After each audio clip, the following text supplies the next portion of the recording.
Malal, or Malice, the fifth god of chaos in Warhammer, retconned out of existence in editions long past, yet occasionally hinted at in the lore. It's one of the things I get asked about most since I started this channel. And the other day, I got a comment about Malice that was literally gold. A viewer posited such a notion that I was stricken dumbfounded by it for a moment. But their theory was that the god Malice, who both does and doesn't exist depending on who you ask, is the Dark King. Or rather, the aspect of the Emperor that he shed, throwing away godhood and fragmenting his soul, creating that shard of himself prophesized to become the Star Child. The Dark King did not cease to be. Horus even thought that he would become the fifth god of chaos himself, rather than the Emperor, and take on that mantle of the Dark King. So deluded was he at one point. But that part of the Emperor that he had to sever from his being entirely, as it was wrapped up in the warp-siphoning, soul-vampirizing, super-demonic vortex of darkness and lightning he'd become permanently if he didn't cast it off. Yeah, that part. It was a god that both came into being and then also was cast away and did not. Aborted at conception on one hand, here in the physical universe, but birthed and eternal, having always existed in the timeless void of the warp. And in the warp, if you exist, you've always existed, and you always will, with some few exceptions. So this Dark King aspect of the Emperor was born. Like any demon, it would then be eternal. It would have a point of origin in our physical universe, but within the warp itself, it would have always existed. But then the Emperor stopped swelling, stopped drinking in the raw power of the warp, and cast away his apotheosis. His ascension was reversed effectively. Thus, the Dark King was not truly born. So the demon god Dark King aspect of the Emperor both is and is not. Schrodinger's chaos god, the fifth chaos god. Do you guys say Schrodinger or Schrodinger? I don't know. Anyway. And the person who left this comment with this theory, thank you very much by the way, it was quite enlightening, also stated that this is a trait shared by Malice, and it is both a nod to Malice and a clue that the fifth chaos god does indeed exist in the setting. Move over, Vashtor the Archophane. There was already a fifth chaos god who is somehow both canon and non-canon, who exists in the lore but also doesn't exist in the lore. The outcast god, the Hierarch of Anarchy and Terror, the Lost God, and the Renegade God. Malice is the god of anarchy, which is a lot of fun for me as I'm a lifelong anarchist, for real, since the 80s. Which really just means I've been reading a lot of boring books since I was like 12. But yeah, people don't believe me, but I'd be all about some Malice if I was a Chaos Space Marine. Malice also is the patron god of destruction, which in my mind is quite the opposite of anarchism, as true anarchy requires quite a high level of self-responsibility and responsibility to society to make it work. But this is a god of chaos, not some turtleneck-wearing graduate student who dreams of idealistic human cultures based on equality with no gods or masters. Malice is all about destroying the hell out of everything, especially the other chaos gods. It's almost like he was bullied by his siblings so hard that now he's just lashing out, and eventually that became his source of power. But the funny thing is that the Emperor is basically the embodiment of order and law. He's lawful evil most of the time, lawful neutral occasionally, rarely lawful good, more often lawful stupid, but everything the Emperor does is based on order. He's trying to bring lawfulness and order to a galaxy-wide empire. He's trying to tame the natural state of the universe, chaos, to carve out an enclave for mankind, order. This theme of mirroring order and chaos, good and evil, light and dark, within the same being or events, is becoming very common in Warhammer lately. In the Dark King, it is extremely strong, as we saw when the Emperor slew all his custodies accidentally aboard the Vengeful Spirit. The extremely powerful aspect of the Emperor did in fact become its own chaos god. He drank in that much of the warp, it couldn't be stopped. That's why he had to cut that part of himself out that was compassionate, empathetic, caring. He had to cut the Dark King out like a cancer lest it take him over entirely. Sure, he got the benefit of not having the emotional capacity to care that when he got to Horus that the War Master had Sanguinius strung up dead. Big E was detached. It may have helped him, but that's not entirely why he did it. He cut his emotions out because he had to, in order to stop his apotheosis, which only Ol, his oldest friend, the perpetual Olanius person, was able to convince him to do. His wisest, oldest friend, who he hadn't seen in millennia, appeared before him and talked sense to him.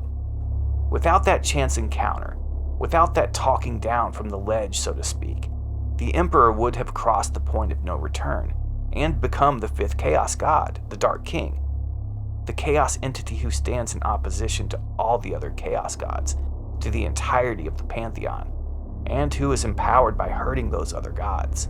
Malice drew his strength from the damage he could inflict upon the other gods of Chaos. His minions would destroy other Chaos worshippers, and this empowered Malice like spreading disease empowers Nurgle, like spilling blood and taking skulls empowers Khorne. You get my point.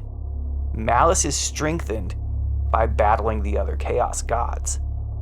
In this way, he acts as a check on Chaos, and this is exactly what the Emperor would be had he chosen to become the Dark King. He'd be a Chaos God, sure, but he'd be the biggest enemy of all the other Chaos gods. If Big E transcended and became a legit member of the Chaos Pantheon, he'd never be in cahoots with the other gods. Ever. Not when he could fight them. Not when he could empower himself by harming them. The right guy at the right place at the right time, and we get the Emperor to do the right thing. If Person didn't show up when he did, the entirety of both the physical universe and the warp would be irrevocably different, fundamentally changed. But doing the right thing and denying that power cost the Emperor much of what made him human, if we could even call him that. The part that people say is going to come back, it's going to be the Star Child. That may be, sure, I'll give people that say that my support in them feeling that way. But I'm now thinking that part of him was corrupted. It was whatever pieces of him were overwhelmed that he had to cut away, and he didn't necessarily have full control of what parts those were. What parts of him had the cancer, so to speak. So Malice was born, a mirror of the Emperor. His darkness, the opposite of his compassion.